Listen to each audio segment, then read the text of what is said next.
Today we connect with two experts from around the world. The COVID-19 pandemic is spiking in the United States, with the next 2 weeks expected to record the highest number of deaths so far. Meanwhile, in South Korea, China and Italy, the numbers have been on a downward trend after countries seem to have overcome their peaks and somewhat flattened the curve. Does this gradual decline mean that the crisis is coming to an end in these countries? Well, some scientists are talking about a second wave of infections. To break down this issue, we have joining us today Dr. Stanley Perlman, professor at the University of Iowa, who has been studying coronaviruses like COVID-19 for the last 40 years. We also have Dr. Benjamin Cowling from the University of Hong Kong, who is also heading the Division of Epidemiology and Biostatistics. Well, my first question goes to you, Dr. Perlman. Over the weekend, the US reported its highest number of daily deaths, while the number of infection cases topped 300,000. But President Trump says that the worst isn't over. He said that the next 2 weeks could be the toughest period for Americans. Do you share this view? Yes, I think things are going to get worse in the short term before they get better. I don't think we really know how much because the modeling is imprecise, and we're doing interventions that will prevent some of the worst outcomes by quarantining people and self-isolating. It makes it less likely that we'll have huge numbers of we already have huge numbers of cases, but it will make it less likely we have even more cases.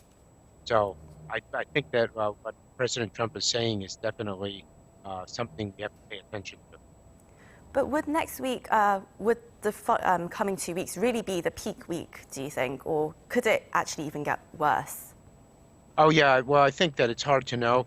There's going to be places in the country that are slower than others. Places like Washington and California seem to be slowing down a bit. New York is still getting higher, but we hope that that'll peak out this week. Other places in the country that are behind there, we really don't know that they could well peak in 3 weeks. I think in my state, people are talking about the peak occurring the last week in April, so that would be a little delayed.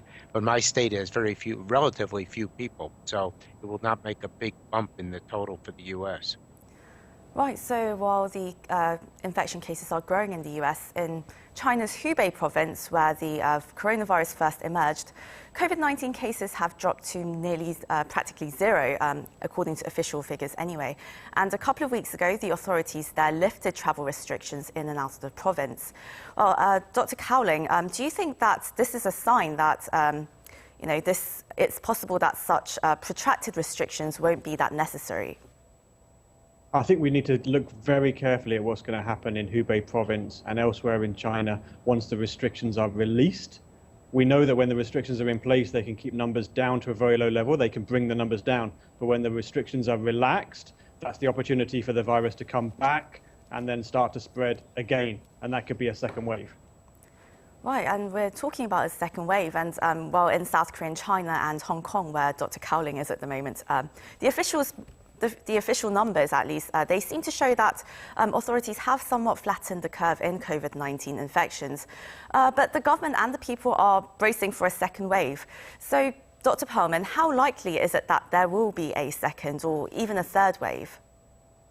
Yeah, I think that this depends on some information that we don't completely have yet. We'd like to know how many people actually were infected who didn't have any clinical disease, but are now protected against at least the worst forms of this viral infection.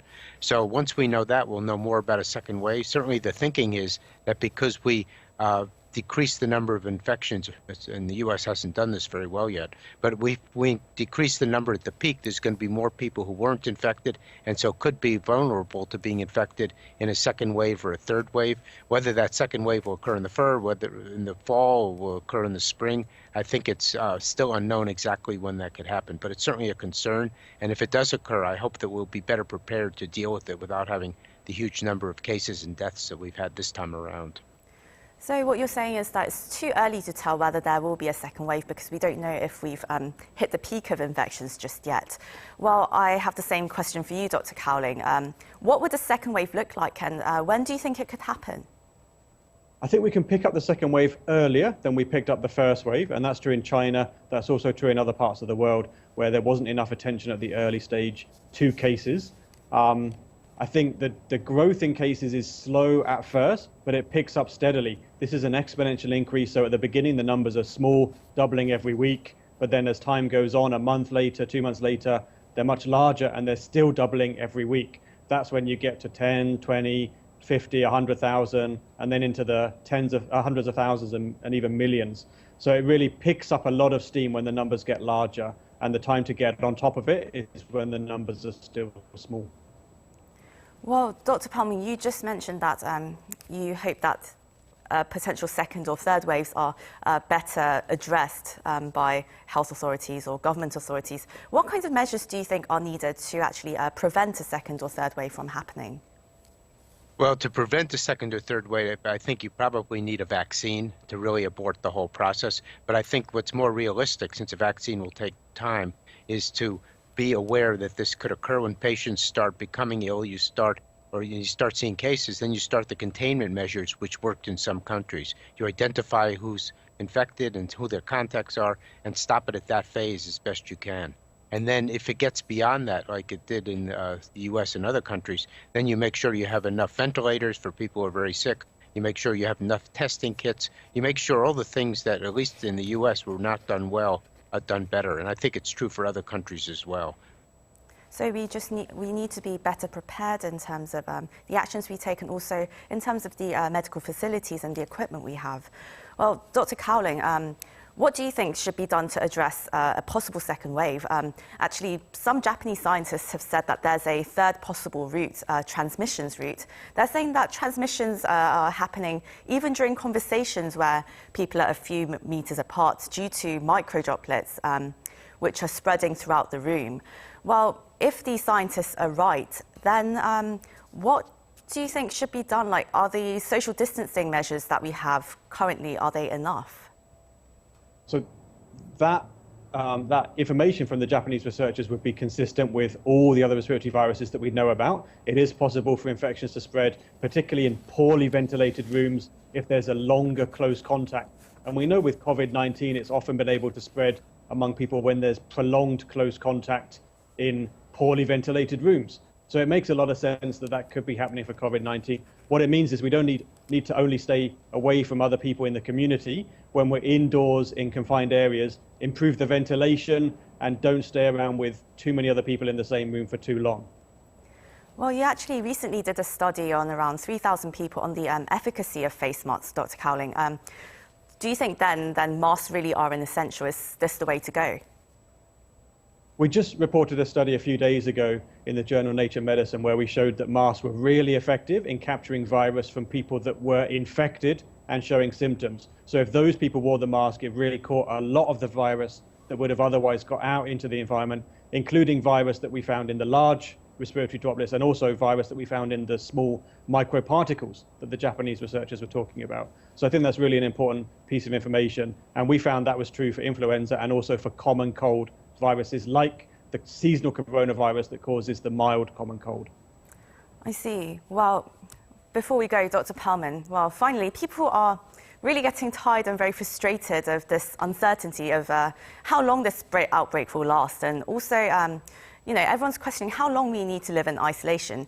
Do you think that the focus of public discourse should be on the public health response and not necessarily the question of when these restrictions can be lifted?